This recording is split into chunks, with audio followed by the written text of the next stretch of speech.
Rebecca, mis kell rong tuleb? kell 7:45, et ma ilusti kooli jõuaks. Okei, aga mis kell praegu on?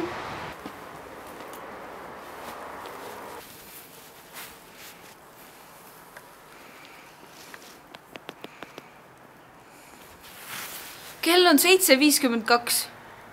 aga me oleme siin juba 20 minutit oodanud. Aga siis me ei jõuagi ju kooli. Lähme siis koju ära.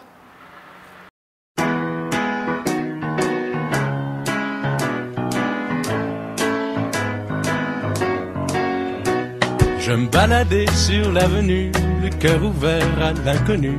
J'avais envie de dire bonjour à n'importe qui, et ce fut toi. Je t'ai dit n'importe quoi, il suffisait de te parler pour t'apprivoiser.